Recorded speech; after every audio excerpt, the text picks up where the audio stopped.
demeure. Chers frères et sœurs dans le Seigneur, nous vous saluons et vous souhaitons à tous une cordiale bienvenue à la retransmission vidéo d'aujourd'hui avec frère Franck. Nous sommes tellement reconnaissants de pouvoir toujours écouter la parole en direct et que le Seigneur fortifie notre frère dans son corps, son âme et son esprit. Seigneur, nous te prions de bénir frère Franck.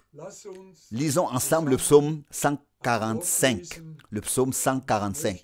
Une parole. Et je voudrais que nous lisions ce psaume ensemble. Le psaume 145. Je t'exalterai, ô roi mon Dieu, et je louerai ton nom à toujours et éternellement. Chaque jour je te louerai, je glorifierai ton nom à toujours et éternellement. L'Éternel est grand et très digne de louange, et sa grandeur est insondable. Les générations se glorifieront l'une l'autre de tes œuvres et feront connaître la grandeur de tes exploits. Je parlerai de la splendeur glorieuse de ta majesté et je chanterai tes merveilles. On parlera de la puissance de ton règne, redoutable, et tes grandes œuvres, je les raconterai. On publiera la gloire de ta riche bonté. On poussera des cris de joie en proclamant ta justice. L'Éternel est plein de grâce et de miséricorde, patient, lent à la colère et riche en bonté. L'Éternel est bon envers tous et sa miséricorde englobe toutes ses œuvres. Toutes tes œuvres te loueront, Éternel, et tes intègres, droits et sincères te magnifieront. Ils glorifieront la gloire de ta royauté et parleront de ta puissance pour faire connaître aux fils des hommes ses actes puissants et la splendeur glorieuse de sa royauté. Ton royaume est un royaume pour toute l'éternité et ta domination dure sans fin à travers toutes les descendances. L'Éternel est fidèle dans ses paroles et saint dans toutes ses actions. L'Éternel soutient tous ceux qui tombent et il redresse tous ceux qui sont courbés.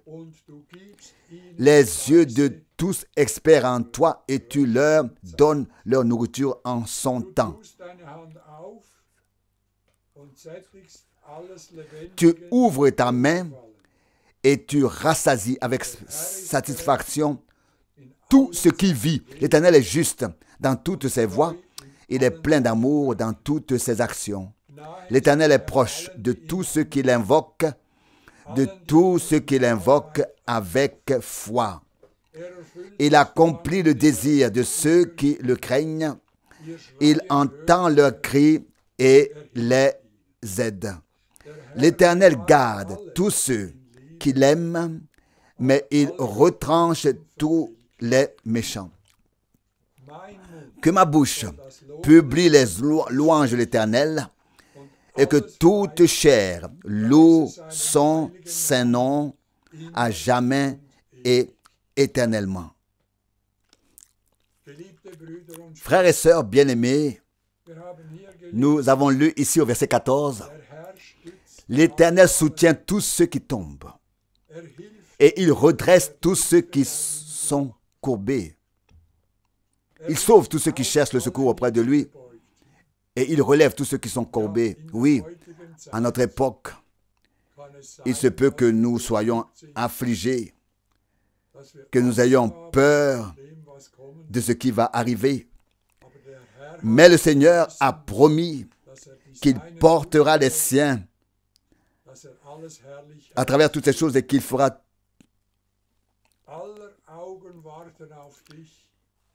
en sorte que tout s'accomplit comme il a promis. Au verset 15, les yeux de tous espèrent en toi et tu leur espères en toi. tous les yeux t'attendent. C'est ce que nous faisons aussi. Nous attendons la gloire et l'apparition glorieuse du Seigneur. Et plus loin encore, verset 15. Et tu leur donnes leur nourriture en son temps. Nous avons reçu la nourriture distribuée par frère Franck, son fidèle serviteur, distribuée aux domestiques. Et cette nourriture nous a servi et nous sert encore à l'édification. Et la nourriture a été distribuée au temps convenable, comme le Seigneur l'a montré à notre frère. Que le Seigneur le bénisse donc dans son corps, son âme et son esprit. Nous avons pu vivre de si grands miracles et signes dans notre vie et nous pouvons nous accrocher à sa véritable parole et à toutes ses promesses. Car c'est écrit ici, au verset 19, « Il accomplit le désir de ceux qui le craignent. Il entend leurs cris et il les aide. » Nous aussi, nous avons confiance à cela, que le Seigneur nous aidera en tout et nous préparera pour le jour glorieux de son retour. Prions donc ensemble. Père céleste, fidèle, que toute louange, toute gloire et tout remerciement te soit offert pour tout ce que tu fais et pour tout ce que tu as fait dans nos vies. Tu nous as appelés à sortir du monde, hors du monde. Tu nous as appelés hors de toutes les dénominations pour nous donner de la nourriture, pour nous appeler à sortir et nous préparer pour ton jour glorieux. Seigneur, nous te remercions pour une telle grâce. Nous te remercions de ton aide constante.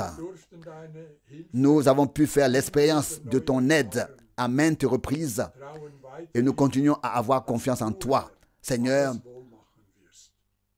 sachant que tu feras toutes choses bien. Bénis ce jour, bénis tous les auditeurs et ceux qui regardent, et surtout, bénis ton serviteur. Bénis-nous lorsque nous écoutons ta parole. À toi seul, Seigneur, soit toute la louange, toute la gloire et tout l'honneur en ton glorieux et merveilleux nom de Jésus. Amen. Chers frères et sœurs dans le Seigneur, je voudrais moi aussi vous saluer cordialement, chaleureusement de Zurich. Le frère Scherer nous a lu une parole magnifique, merveilleuse. C'est en fait déjà toute une prédication entière.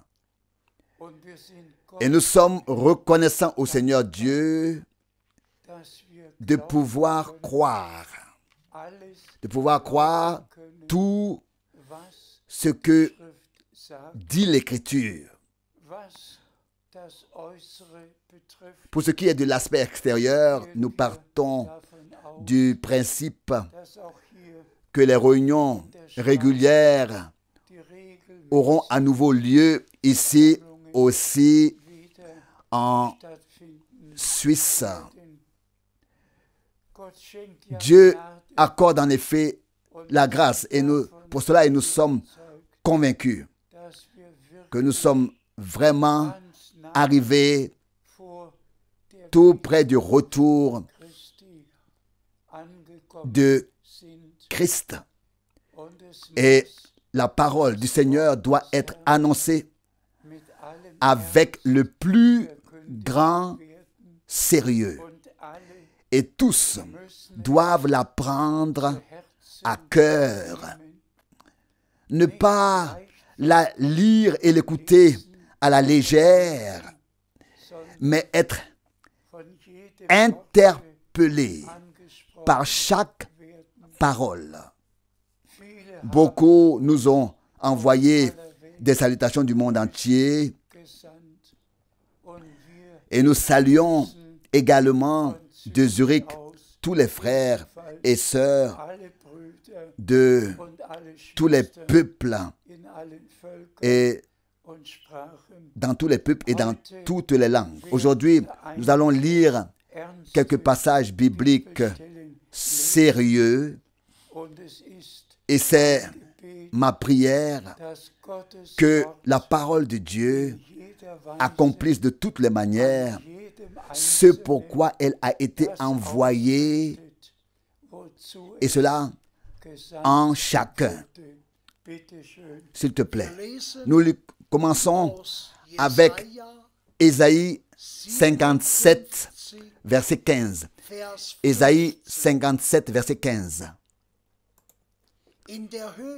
Car ainsi a parlé le Très-Haut et très exalté, qui siège éternellement et dont le nom est le Saint.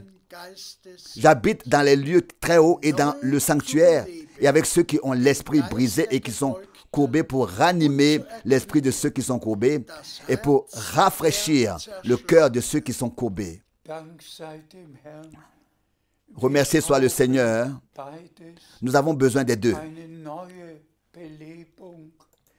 D'être de nouveau vivifiés et d'être rafraîchis, d'être fortifiés, renforcés, consolés. Nous avons tous besoin que le Seigneur bénisse à nouveau et confirme vraiment sa parole comme cela s'est produit dans le ministère des apôtres et dans le ministère de frère Branham. Dieu dit, j'habite dans le sanctuaire et avec ceux qui ont le cœur brisé et l'esprit humble. Puisse le Seigneur Dieu opérer cela en nous.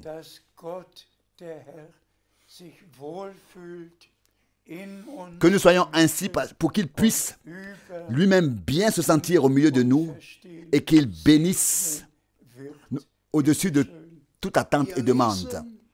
S'il te plaît, nous lisons dans le psaume 145, le verset 14. Psaume 145, verset 14. L'Éternel soutient tous ceux qui tombent et il redresse tous ceux qui sont courbés. Nous avons déjà entendu cela dans la parole d'introduction de frère Scherer. L'Éternel soutient tous ceux qui tombent. Le Seigneur est omniprésent dans chaque situation, chaque jour. Dans chaque situation, le Seigneur est avec nous comme il l'a promis. Et nous lui faisons confiance pour nous soutenir, nous consoler et nous fortifier afin que nous puissions aller de l'avant dans la foi. S'il te plaît. Nous lisons maintenant le verset 15 du psaume 145. Le verset 15. Les yeux de tous espèrent en toi, et tu leur donnes leur nourriture en son temps. Nous avons déjà entendu cela aussi. Et nous remercions le Seigneur de ce que nous pouvons faire partie de ceux qui effectivement attendent la nourriture que le Seigneur nous présente. Attendent la nourriture que le Seigneur nous présente. Le Seigneur dresse pour nous une table riche.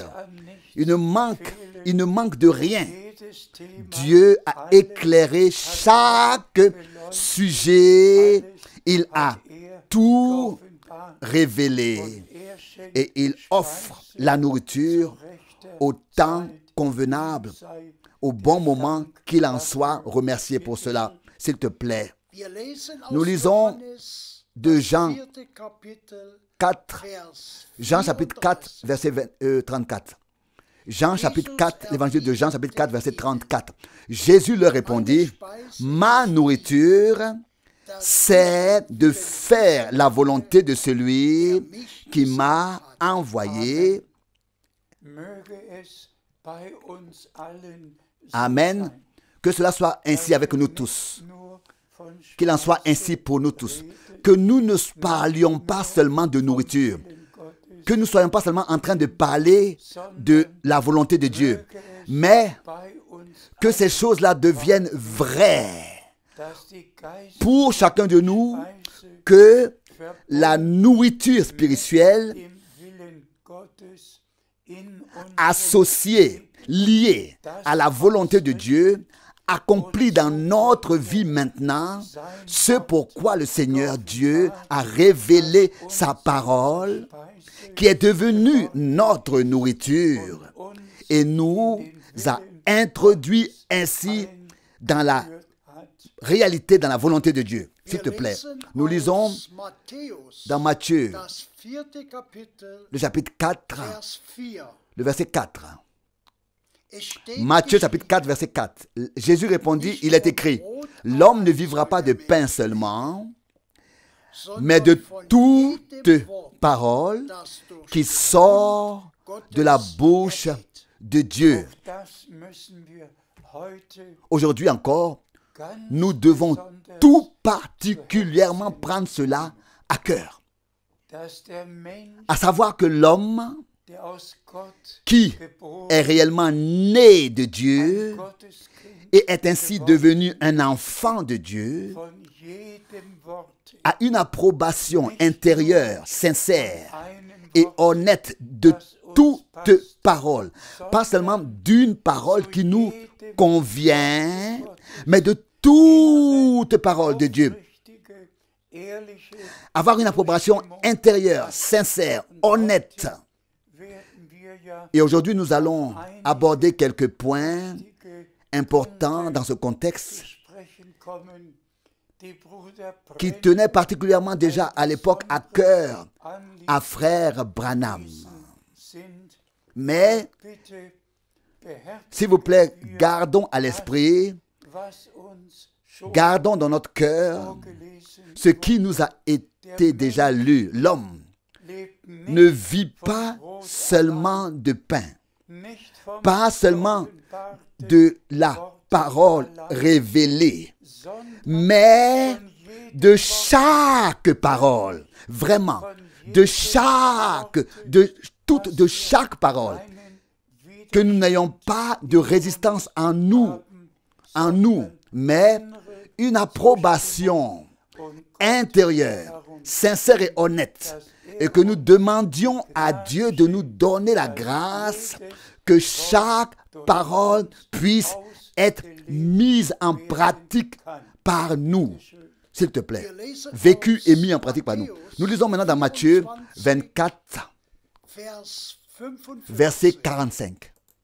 Matthieu 24, verset 45. Qui est donc le serviteur fidèle et sage que son maître a établi sur ses domestiques pour leur donner la nourriture au temps convenable?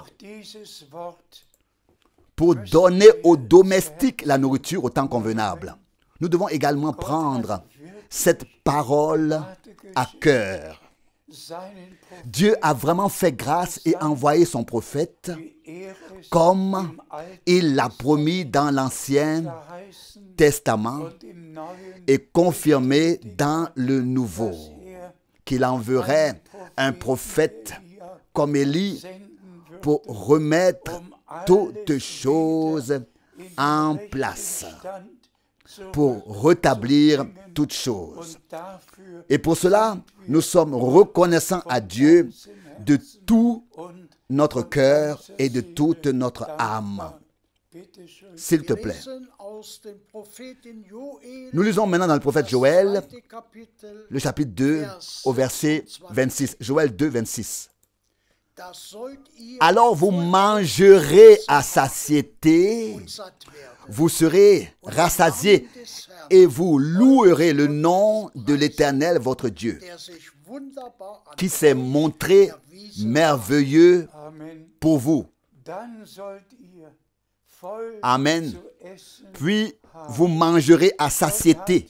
À satiété. Vous voyez, Dieu a pourvu à la nourriture, à la parole révélée.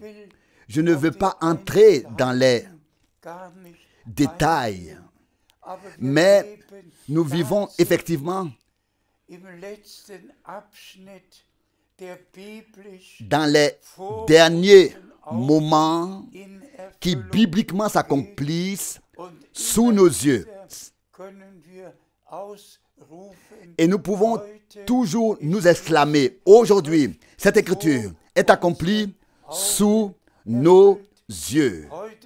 Aujourd'hui, il ne s'agit plus de ce que Dieu a fait au temps d'Abraham, au temps de Moïse, dans l'Ancien Testament, ni même de ce que Dieu a fait au début de l'Église du Nouveau Testament. Nous en sommes reconnaissants. Nous avons ici les témoins qui nous ont laissé tout ce que Dieu a fait. Mais maintenant, il s'agit vraiment de nous placer en tant qu'Église du Dieu vivant sur le sol des promesses afin que Dieu puisse accomplir toutes les promesses. Seuls ceux qui croient aux promesses de Dieu les verront aussi, les vivront aussi dans leur accomplissement. S'il vous plaît, prenons cela à cœur. Poursuivons notre lecture. Nous lisons dans le prophète Zacharie,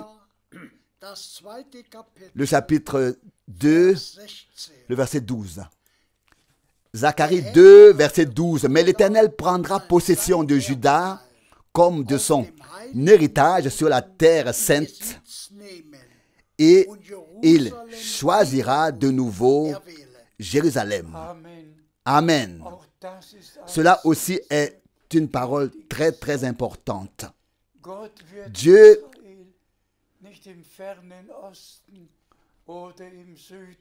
ne possédera pas Israël en Extrême-Orient ou dans le sud, mais dans la terre promise, à Jérusalem, sur la montagne de Sion. Dieu possédera son peuple Israël là où l'a désigné. Et nous connaissons tous les promesses et nous savons tous ce qui s'est passé à Jérusalem et que Dieu a promis Jérusalem au peuple d'Israël et que le royaume partira à nouveau de Jérusalem. Ou bien alors la royauté partira de nouveau de Jérusalem, à nouveau de Jérusalem. Mais maintenant, cela se rapporte à nous, à l'Église du Nouveau Testament. Dieu ne nous ramène pas aujourd'hui à l'époque de la Réformation ou à l'époque des réveils qui ont eu lieu après la Réformation. Dieu nous ramène aujourd'hui sur le sol saint, sur la terre sainte, sur les enseignements qui sont sortis de Jérusalem. Car c'est ainsi qu'il est écrit, la parole de l'Éternel sortira de Jérusalem et l'instruction, l'enseignement de la montagne de Sion. Isaïe 2, verset 3.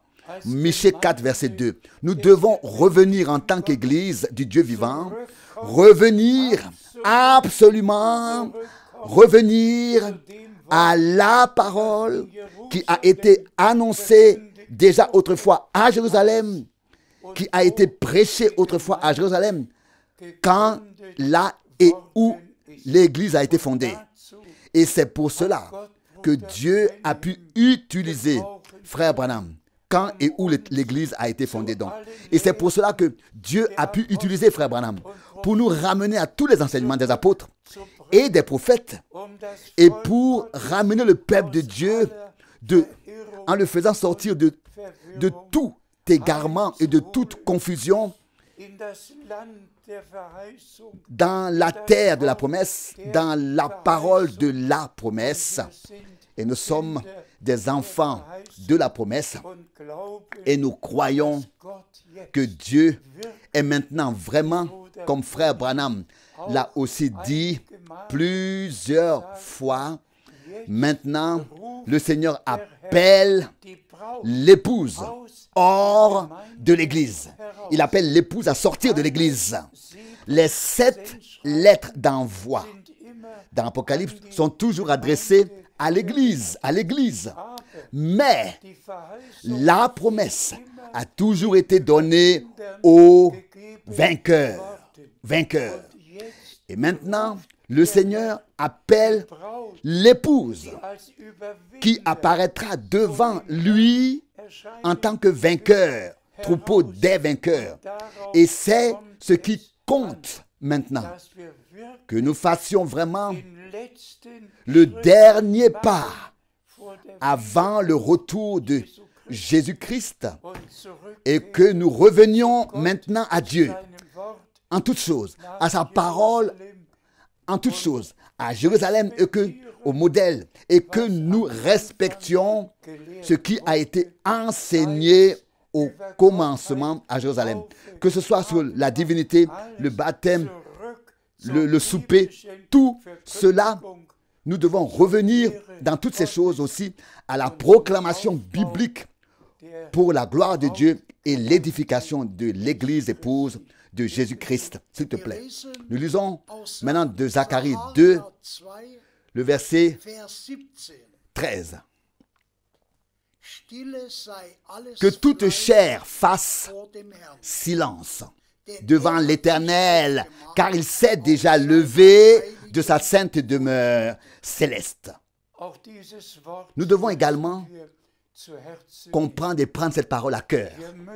Nous devons simplement dire maintenant que tous ceux qui sont en voyage avec la prédication quelque part, qui sont en route avec la prédication quelque part, taisez-vous maintenant, faites silence. Ce que vous avez à dire n'est plus valable. Les critères sur lesquels vous vous basez ne sont pas valables. Seulement ce qui est valable, c'est ce que Dieu lui-même a à dire. Et cela dans l'Église et surtout dans l'Église épouse et pas tout ce que ces hommes ont à dire. Dans l'Église épouse de Jésus-Christ est seulement valable ce que Dieu lui-même a à dire. Alors que tous ceux qui n'ont vraiment pas reçu un appel divin se taisent, fassent silence. Et cela dans toutes les églises. Car des gens sont équipés, ont même leur séminaire, leur école biblique, puis ils ouvrent la bouche et annoncent des choses. Que toute chair se taise. Laissez le Seigneur Dieu maintenant prendre lui-même la parole partout. Imaginez que l'Église de Jésus-Christ soit aussi déchirée et divisée parce que les uns croient ce qu'enseigne celui-ci, ou bien alors ce qu'enseignent les méthodistes, ou bien les autres, ce qu'enseignent les baptistes, les autres, ce qu'enseignent les luthériens. Imaginez qu'une telle chose puisse tenir devant Dieu et subsister devant lui. C'est impossible. C'est maintenant fini avec tout ça pour l'Église du Dieu vivant. Seul est valable ce que Dieu a dit dans les contextes de sa parole. Et l'Église est le fondement et l'appui de la vérité et non pas un édifice de mensonges par des interprétations humaines et des pensées humaines. Elle n'est pas une communauté chrétienne ou une église créée par des hommes, appelée à l'existence par des hommes. Non, au contraire, le troupeau racheté par le sang forme l'église du Dieu vivant. Et celui qui est vraiment né de Dieu, celui qui est vraiment de Dieu, écoute n'écoutent que la parole de Dieu originale. Et nous en sommes reconnaissants car c'est la phase dans laquelle Dieu nous a placés maintenant. N'écoutez que ce que l'Esprit de Dieu a à dire par la parole de Dieu à l'Église. Tous les autres peuvent se taire et doivent se taire. S'il te plaît, nous lisons dans 2 Corinthiens, le chapitre 7, verset 1. Ayant donc de telles promesses, bien-aimés, purifions-nous de toute souillure de la chair et de l'esprit, en achevant notre sanctification dans la crainte de Dieu. Dans la crainte de Dieu. Amen. Cela fait déjà partie de ce qui vient d'être dit. Et notre Seigneur et Rédempteur bien-aimé a exprimé dans sa prière sacerdotale, dans sa prière de souverain sacrificateur, les paroles suivantes. Sanctifie-les dans ta vérité. Ta parole est la vérité. Les interprétations humaines n'ont absolument rien à voir avec la vérité.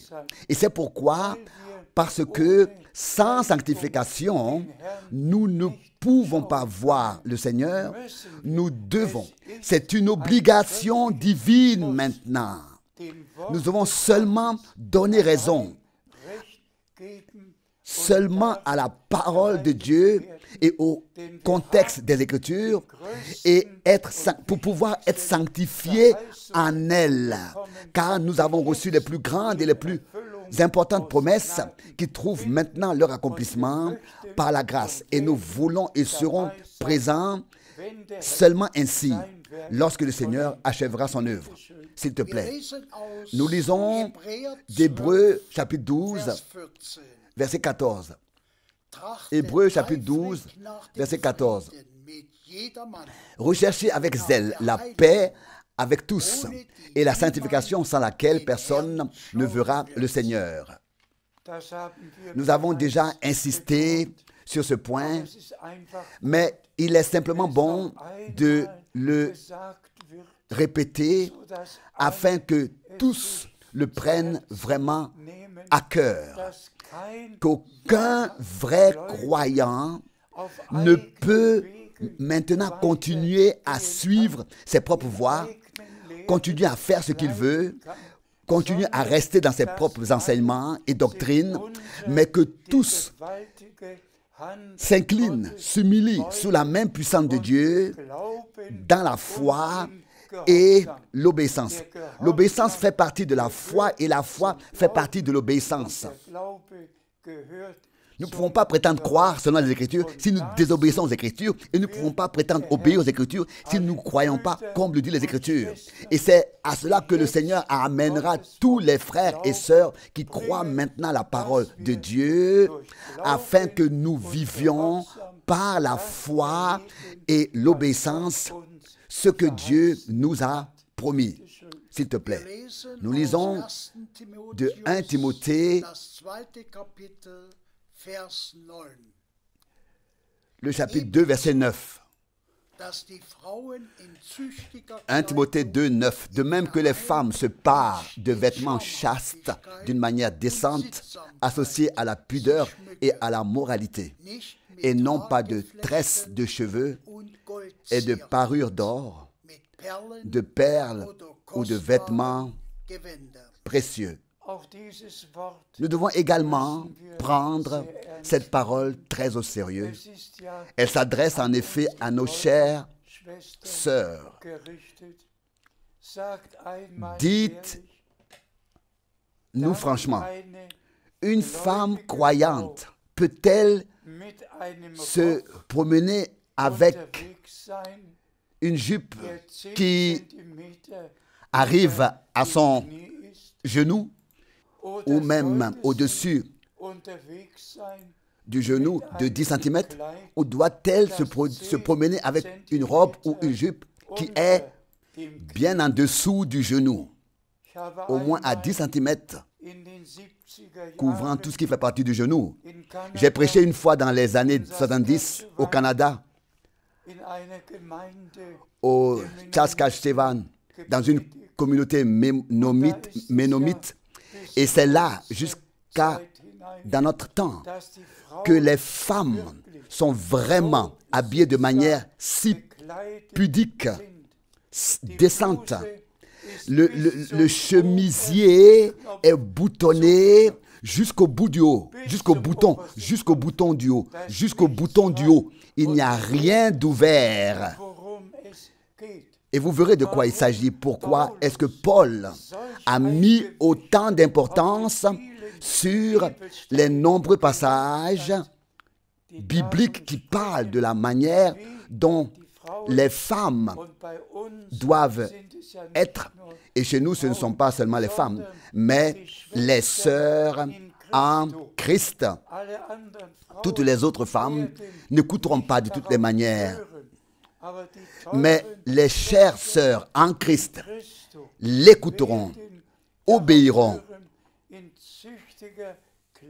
vêtues avec pudeur, non pas avec des tresses de cheveux, non pas avec des choses extérieures ornées, mais vêtues avec simplicité, de manière décente et consacrées à Dieu de tout leur cœur. Et dans l'obéissance, elles feront ce que le Seigneur Dieu a dit. Dans l'obéissance, elles feront ce que Dieu a dit. Vous savez que je dois aussi toujours revenir à frère Branham. Sur les 1100 sermons, il aura mentionné les femmes dans au moins 500 sermons. Et dans un instant, nous allons entendre pourquoi il devait le faire.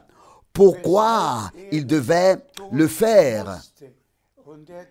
Et il est revenu sur le jardin d'Éden, sur le début dans le paradis, lorsque Satan, le serpent, a séduit la première femme et que le premier mariage fut rompu.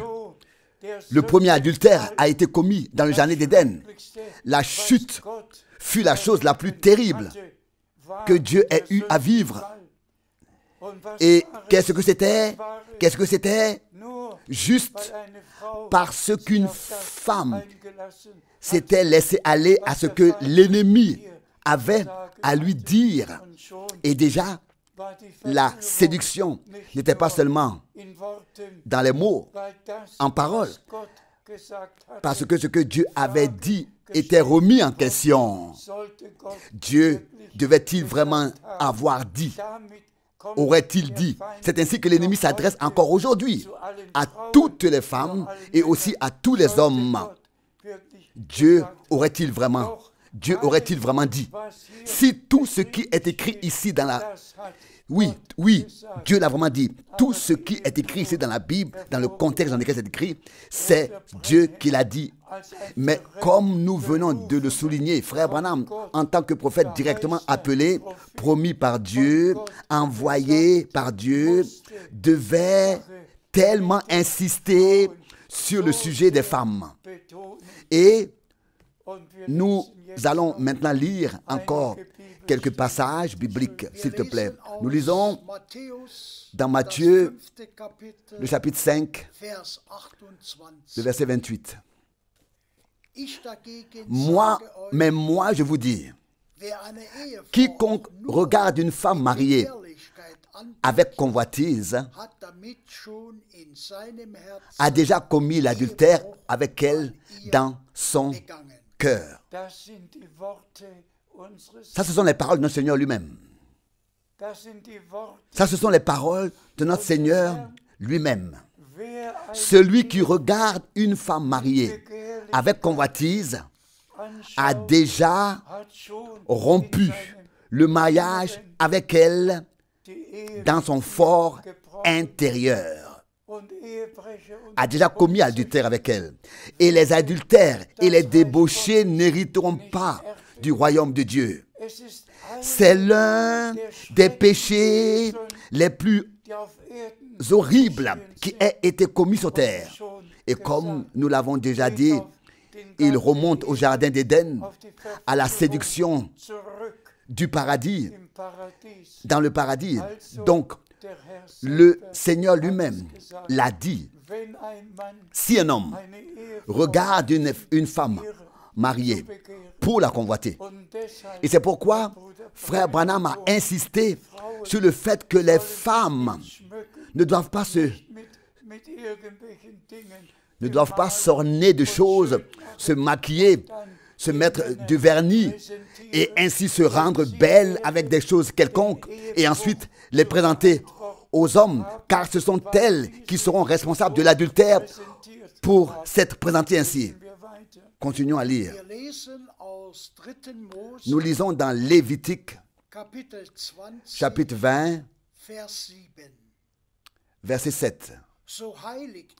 Sanctifiez-vous donc, Lévitique 20, verset 7, et devenez saints, car je suis l'Éternel, votre Dieu.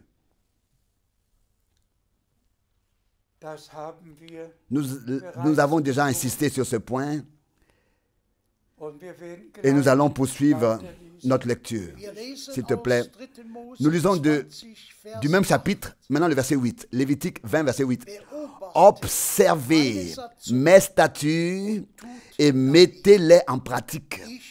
C'est moi, l'Éternel, qui vous sanctifie. Qui vous sanctifie.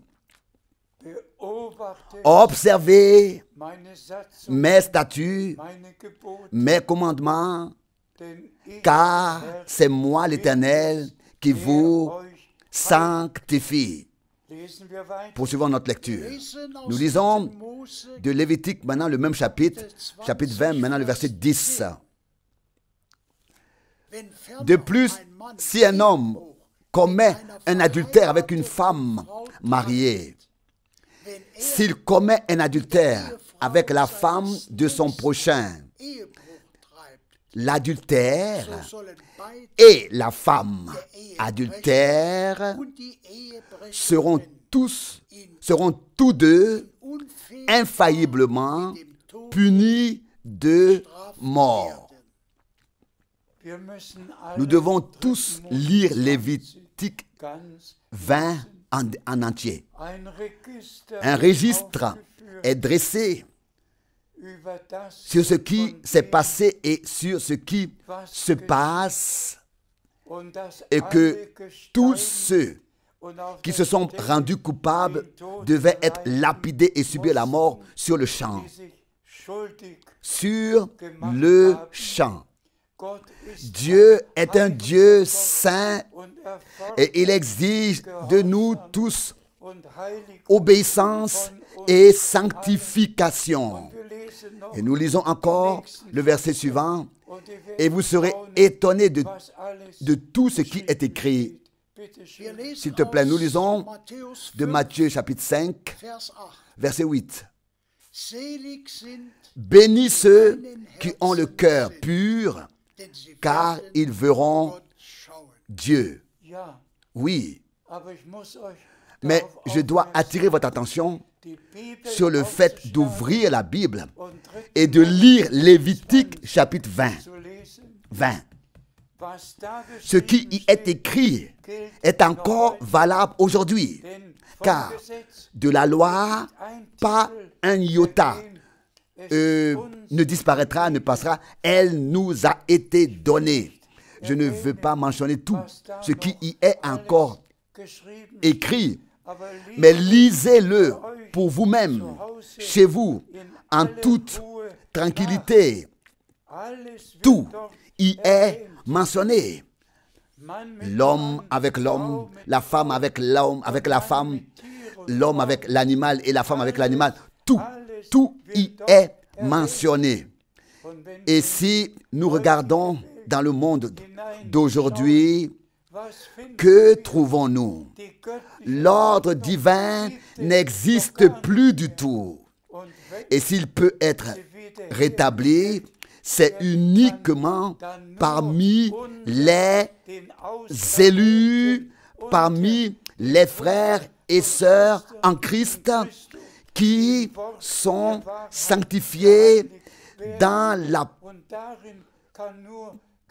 parole de vérité, par l'observation de la parole, et en cela, seuls peuvent être sanctifiés ceux qui ont été lavés dans le sang saint de l'agneau de Dieu, ceux qui l'ont reçu et accepté personnellement, la rédemption et leur libération, leur délivrance, le pardon pour eux-mêmes, car seul celui qui a expérimenté Dieu réellement, personnellement, et qui est réellement mort à lui-même, qui a été crucifié avec Christ, seul celui-là pourra tout surmonter et mener une vie agréable à Dieu, même dans son corps.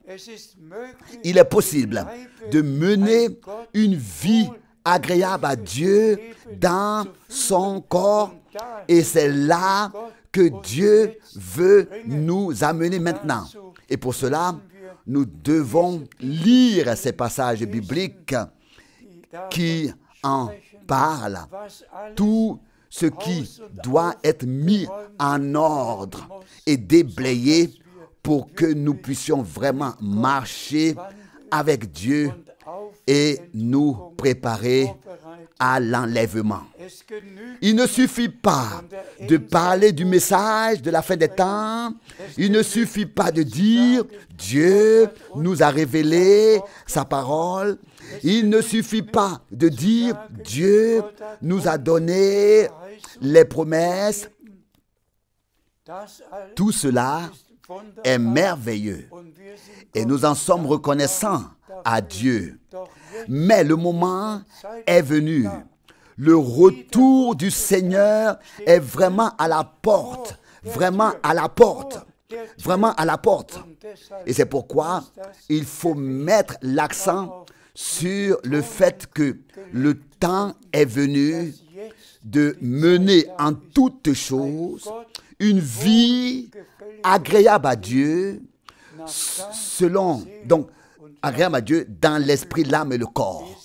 Poursuivons notre lecture.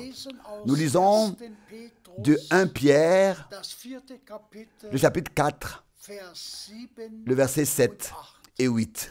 1 Pierre, chapitre 4, versets 7 et 8. La fin de toutes choses est proche.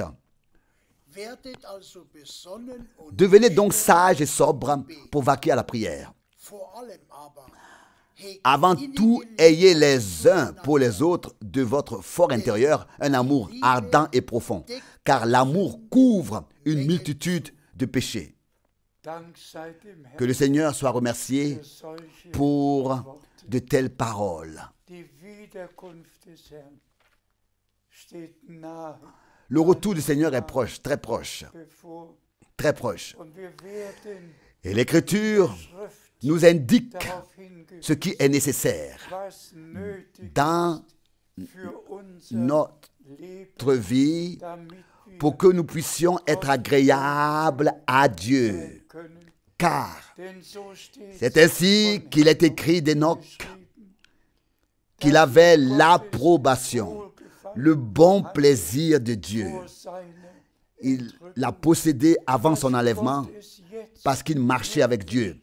Que Dieu pourrait vraiment le donner maintenant par grâce à tous ceux qui croient au dernier message, que nous prenions au sérieux chaque parole de Dieu et que nous la vivions, la mettions en pratique comme nous l'avons déjà souligné auparavant. Tous les autres peuvent continuer à suivre leur propre chemin, peuvent croire et faire ce qu'ils veulent. Mais que celui qui fait partie de l'Église des premiers-nés, qui veut être prêt pour le retour de Jésus-Christ, suive maintenant, et cela dans l'obéissance, toute parole de Dieu. s'il te plaît. Nous lisons le dernier verset biblique de Matthieu, chapitre 24, verset 14. Et ce message de salut concernant le royaume sera prêché par toute la terre à toutes les nations en témoignage, et alors viendra la fin. Chers frères et sœurs, chers amis en Christ,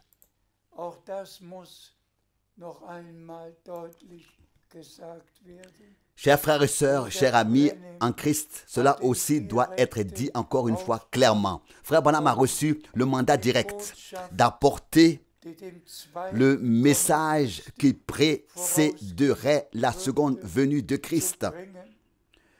De même que Jean-Baptiste était un prophète promis et qu'il a apporté le message lors de la première venue de Christ et qu'il a pu amener au Seigneur un peuple bien préparé comme cela nous est rapporté.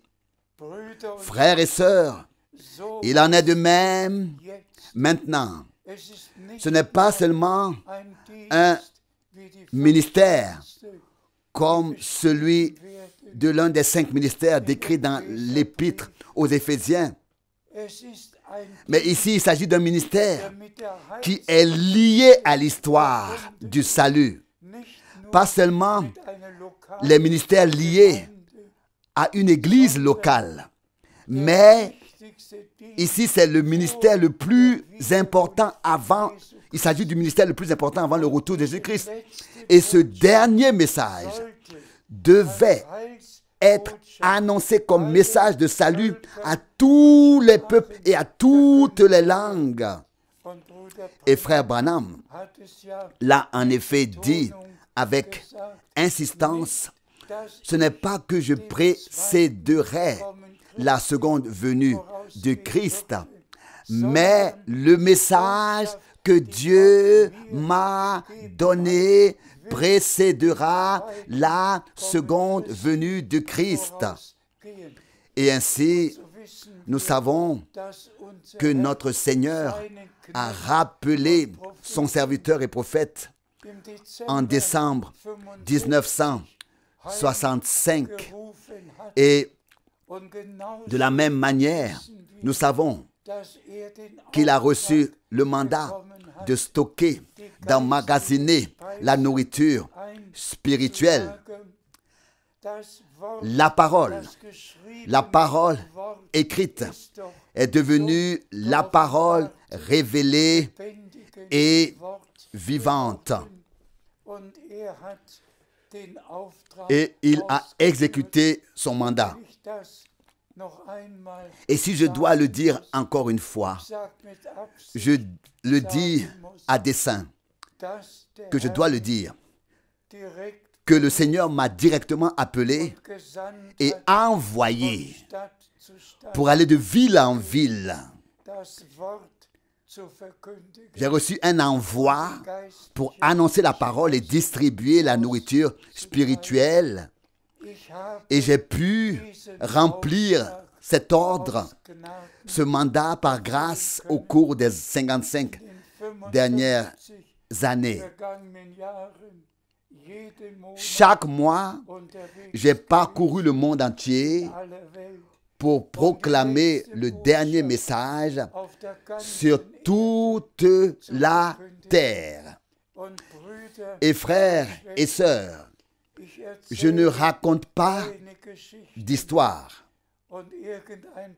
Et un frère quelconque m'a demandé si j'étais éveillé chaque fois que le Seigneur m'a parlé, ou si c'était aussi en songe. Permettez-moi d'en témoigner devant le Dieu Tout-Puissant. Chaque fois, j'étais éveillé. Pas une seule fois en songe, mais chaque fois, j'étais éveillé. que ce soit le 2 avril 1962, le 19 septembre 1976, 1976, ou toutes les autres fois, j'étais là, j'étais éveillé et j'entendais audiblement la voix du Seigneur et je savais exactement où il se tenait. S'il était à droite à la fenêtre ou où est-ce qu'il se tenait ou dans la pièce. En tout cas, à chaque fois, je savais exactement où le Seigneur se tenait quand il parlait. Et c'est pourquoi, frères et sœurs, je dois le dire encore une fois, acceptez de Dieu que frère Branham a accompli son ordre, son mandat, et que j'ai accompli aussi mon mandat. Et que maintenant, tous les frères qui ont réellement été désignés par Dieu annonceront la même nourriture spirituelle, la même parole qui a été prêchée, car Dieu a veillé à ce que tous les peuples soient vraiment informés de ce que Dieu a prévu pour cette dernière étape. Et comme nous le trouvons dans Matthieu 24, 14, ce message divin de salut auquel appartient tout ce qui est écrit ici, lorsqu'il aura été prêché à tous les peuples, alors la fin viendra. Et il est certain que le dernier message a été prêché à toutes les nations. Et il est également certain que la fin viendra maintenant. Et par grâce, nous serons témoins de la fin. Nous vivrons cette fin. Nous voyons en effet au signe des temps, vraiment, un aveugle peut le sentir avec sa canne, que nous vivons maintenant vraiment tout ce que le Seigneur, les prophètes et les apôtres ont prédit pour les derniers jours, pour les derniers temps. Que ce soit le retour d'Israël sur la terre de la promesse, que Dieu possédera Israël sur la terre sainte à Jérusalem. Depuis 1948, nous avons un État d'Israël. Dieu a pris possession de son peuple sur la terre de la promesse. Et ce qui a été promis à Israël s'y produira. En effet, après l'enlèvement. Mais avant cela, ce qui est nécessaire pour que nous soyons préparés à l'enlèvement doit se produire dans l'Église épouse. Et je suis simplement heureux que le Seigneur m'ait montré le grand champ de blé, le champ de blé trop mûr, la nouvelle moissonneuse batteuse, et m'ait ordonné de récolter la moisson. Je suis tellement reconnaissant à Dieu pour toutes les expériences surnaturelles. Aucun être humain ne peut s'imaginer ce que cela signifie pour moi, d'avoir toujours entendu audiblement la voix du Seigneur. Comme vous entendez ma voix de cette manière, haut et fort, et à chaque fois en langue allemande, je l'ai entendu et je suis très, très reconnaissant au Seigneur d'avoir vraiment, certainement annoncé sous son ordre, sous son mandat, la parole en son nom, et que le Seigneur a fait la grâce que maintenant dans le monde entier, tous les frères et toutes les sœurs puissent écouter grâce à la transmission dans toutes les langues, 3 fois par semaine, mercredi, samedi et dimanche, toutes les semaines. Je peux que dire, l'écriture que nous venons de mentionner, de Matthieu 24, verset 14, est accomplie devant nous, devant nos yeux, sous nos yeux, devant nos oreilles. De cette manière, le retour du Seigneur est imminent.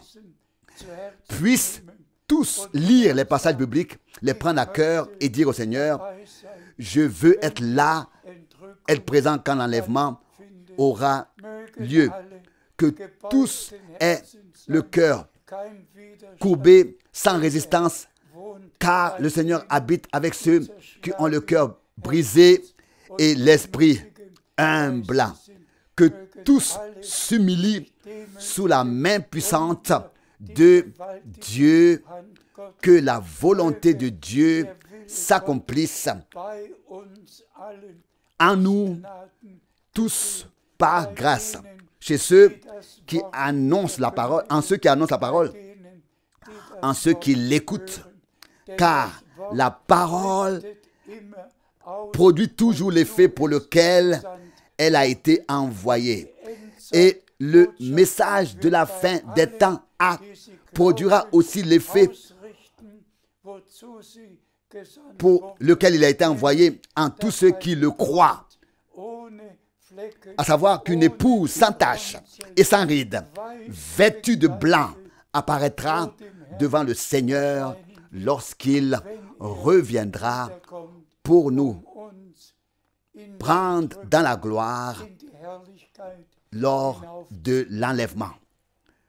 Que la bénédiction du Dieu Tout-Puissant repose sur tous ceux qui se tiennent maintenant sur les promesses, qui y croient et qui en verront ainsi l'accomplissement. C'est ce que le Seigneur a promis, que les promesses s'accompliront par nous. 2 Corinthiens, chapitre 1, versets 19 à 22. S'il vous plaît, chers frères, chères sœurs, croyez chaque promesse et attendez son accomplissement par la foi, dans la foi. Et ensemble, nous vivrons l'accomplissement, l'achèvement, la perfection. Que la bénédiction du Dieu Tout-Puissant repose et soit avec vous tous au nom saint de Jésus. Amen. Amen.